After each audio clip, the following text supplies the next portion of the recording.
Hi friends, நான் உங்கள் கவிதா செந்தில். இன்னைக்கு இந்த பூ மாதிரி அழகாக மலர்ந்துடுச்சு. இன்னைக்கு நான் என்ன பண்ணியிருக்கேன்னா, நம்ம செடியிலேயே காய்ச்ச குட்டி குட்டி கத்திரிக்காயை பொறிச்சு ஊட்டி பீன்ஸும் கத்திரிக்காயும் போட்டு கத்திரிக்காய் புளிக்குழம்பு தான் செஞ்சுருக்கேன். அது அவ்வளோ சூப்பராக வந்திருக்கு. மாமாவுக்கு ஊற்றி கொடுத்தேன். அது சாப்பிட்டு பார்த்துட்டு காலையிலேயே மாமா சாதம் சாப்பிட்டாரு. சாப்பிட்டு பார்த்துட்டு சூப்பராக இருக்குது சாமி அப்படின்னாரு. அப்புறம் புடலங்காய் பொரியல் பண்ணியிருக்கேன். அதுவும் செம்மையாக இருந்துச்சு.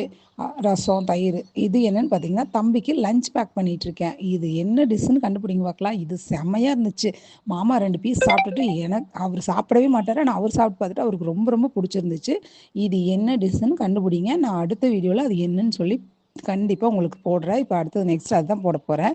ஏன்னா உங்கள் குட்டீஸ்க்கு நீங்கள் அதை செஞ்சு கொடுங்க. அவங்க அவ்வளோ விரும்பி சாப்பிடுவாங்க. செம்ம டேஸ்ட்டாக வந்திருக்கு. அந்த டிஷ் பேர் மட்டும் சொல்லட்டுமா?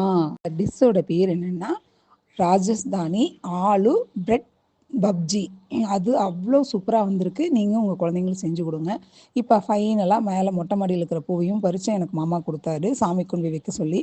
அது எல்லா பூவையும் பறிச்சிட்டோம். பாருங்கள் ஃப்ரெண்ட்ஸ், அவ்வளோ அழகாக இன்றைக்கி பூ நிறைய இருந்துச்சு. எல்லாத்தையும் கொண்டு போய் சாமிக்கு வச்சாச்சு. வாங்க நம்ம அடுத்த வீடியோ பார்க்கலாம்.